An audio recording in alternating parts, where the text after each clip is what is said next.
Assalamualaikum warahmatullahi wabarakatuh. Apa kabar anak-anak? Sehat-sehat semua? Nah, pertama-tama kalian harus mengecek kolong bangku kalian ada sampah atau enggak. Kalau ada, silahkan buang di tempatnya. Sudah? Oke, Ibu akan mulai mengabsen ya. Jadi tolong diperhatikan, bagi namanya yang terlewat Ibu anggap tidak hadir. Aurel, Amelia Wegiana, Endang Estorina, Hairun Nisa, Jim Namjoon,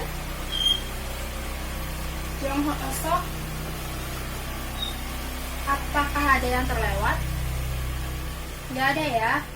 Nah, sekarang Ibu mau tanya nih sama kalian, kan sekarang pemerintah lagi memberlakukan pola hidup baru. Nah, kalian sendiri ini tahu gak sih maksudnya dari pola hidup baru itu apa? Coba yang tahu angkat tangan, sebutin nama, Ibu akan menambah nilai kalian. Iya, Namjoon apa? Menjaga kebersihan diri. Iya benar. Namjoon dapat poin plus ya dari Ibu. Lalu ada lagi? Gak ada. Nah, benar tadi kata teman kalian. Jadi pola hidup baru itu menjaga kebersihan diri, di mana kita lebih mementingkan tentang kesehatan diri kita. Gimana sih caranya biar kita ngejaga kesehatan kita? Kan dimulai dari kebersihan. Kebersihannya dimulai dari apa nih? Nih, kalian sebelum makan pasti mencuci tangan dulu kan? Tapi kalau kalian mah enggak, kalian pasti waktu istirahat kalian langsung ke kantin, terus tangannya nggak dicuci dulu, langsung pegang makanan. Iya kan? Ayo jujur sama Ibu. Nah, bener kan? Nah, itu yang dinamakan memperlakukan kebersihan diri, dimana kalian harus cuci tangan dulu sebelum makan. Habis itu dimulai kalian membawa peralatan makan sendiri. Kenapa? Karena dengan kalian membawa peralatan makan sendiri itu kan lebih terjamin kebersihannya, karena kalian sendiri bukan yang mencucinya. Jadi, dan yang menggunakan juga kalian sendiri. Jadi berpeluang kecil untuk terkena kuman-kuman yang tidak diinginkan. Nah, jadi kalian sekarang tuh harus lebih memperhatikan diri kalian sendiri. Kalau misalnya dari diri kalian yang sakit. Nah, kalau diri kalian yang sakit itu kalian bisa mencemarkan ke keluarga kalian sendiri. Emang kalian mau kalau orang tua kalian juga sakit? Gak mau kan? Makanya kalian harus mengikuti pola hidup baru yang diberlakukan oleh pemerintah. Baik? Nah, sebelumnya Ibu sudah memberitahukan kalau hari ini kita akan belajar tentang kerjasama ekonomi internasional. Sekarang Ibu mau tanya, apa sih yang dimaksud dengan kerjasama ekonomi internasional? Ada yang tahu? Oke, jadi di sini dikatakan hubungan antara suatu negara dengan negara lainnya dalam bidang ekonomi melalui kesepakatan tertentu dan memegang prinsip untuk saling menguntungkan. Ini namanya juga kerjasama. Pasti menginginkan adanya keuntungan di kedua belah pihak. Jadi kalau misalnya cuma salah satu pihak aja yang diuntungkan, maka salah satunya itu akan merasa rugi dan gak akan ada kerjasama lagi kan. Lalu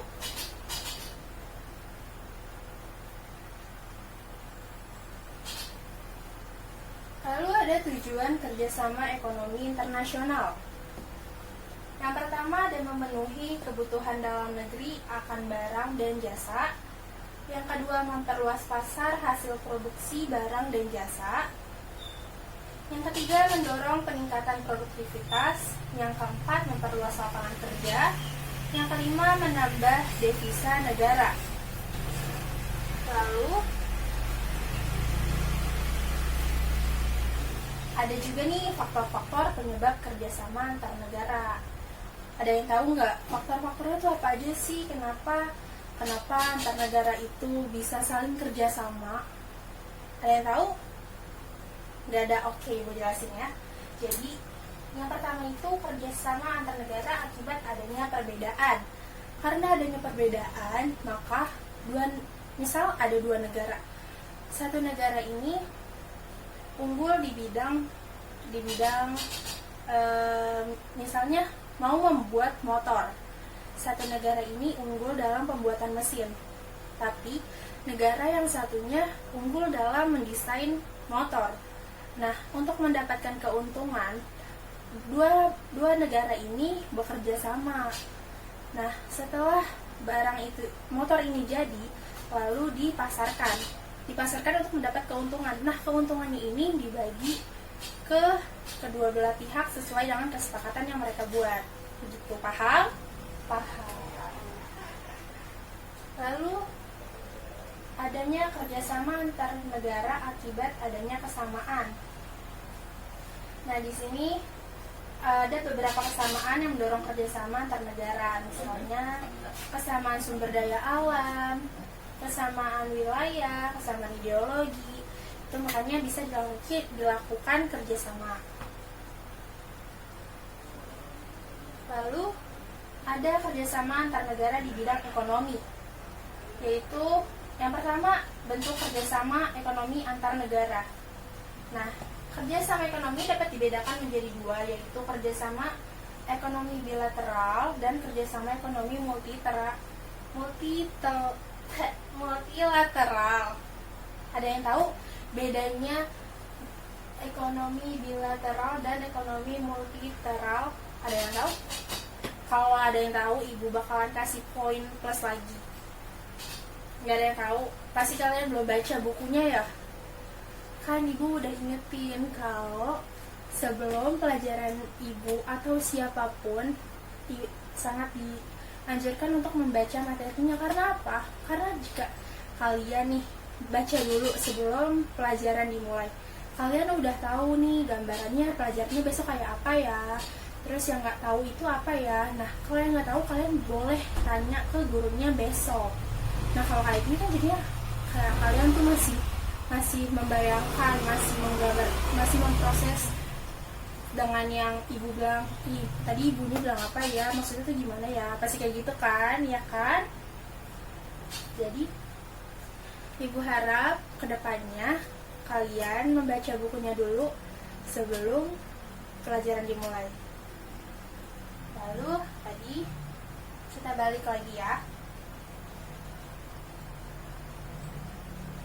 Kerjasama ekonomi bilateral, yaitu kerjasama ekonomi antara satu negara dengan negara tertentu. Contohnya nih, Indonesia sama Jepang. Ya, kerjasamanya apa? Dalam bentuk pinjam meminjam modal. Lalu kerjasama ekonomi multilateral, yaitu kerjasama yang dilakukan oleh banyak negara. Kerjasama multilateral dibedakan menjadi dua macam, yaitu kerjasama regional dan kerjasama internasional. Nah, yang pertama ini regional, yaitu kerjasama antara beberapa negara dalam satu kawasan, contohnya ASEAN. Lalu yang kedua ada internasional, yaitu kerjasama antar negara di dunia dan tidak terbatas satu kawasan. Sampai sini ada yang ingin ditanyakan? Tidak ya? Nah, jika tidak ada yang bertanya, berarti sudah paham dong.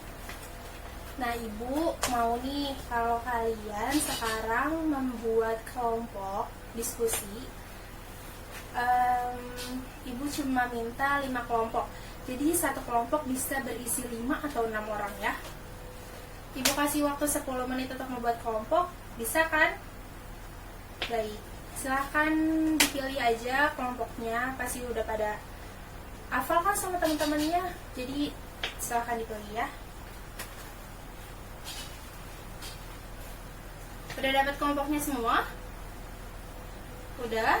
Oke, sekarang duduk berdasarkan kelompok. Kelompok 1 di sini, kelompok 2, kelompok 3, kelompok 4. Lalu di belakang sebelah sini, di belakang kelompok 3, yaitu kelompok 5. Nah, udah kan? Jadi ibu nih mau ngasih kalian tugas. Dicatat ya tugasnya. Nah, negara apa saja yang telah menjalin kerjasama dengan Indonesia, serta bidang kerjasama apa yang dilakukan. Nah, masing-masing kelompok cuma jawab satu aja. Misal, Indonesia kerjasamanya sama Jepang. Nah, dalam bentuk apa nih Indonesia sama Jepang ini kerjasama? Mengerti? Oke, kalian boleh diskusi ya. Ibu beri waktu 20 menit, cukup kan? Ya udah, silahkan kerjakan. Sudah selesai semua. Nah, sekarang ibu minta perwakilan dari kelompoknya masing-masing untuk mempresentasikan apa yang sudah didiskusikan oleh kelompoknya. Jadi perwakilan dari kelompok 1 siapa? Udah dipilih kan ketua kelompoknya? Nah, ketua kelompoknya aja yang boleh mempresentasikan ke depan kelas sesuai dengan urutan kelompoknya ya yang sudah dibagi.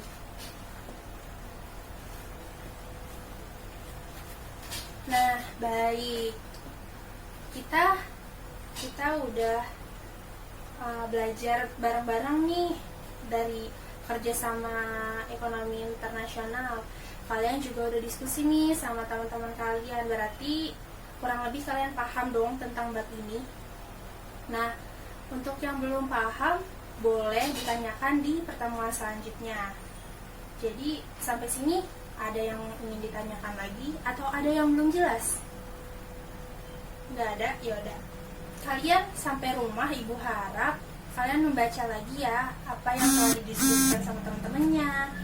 Nah, nanti jika belum paham, kalian boleh menanyakan lagi ke ibu di pertemuan selanjutnya.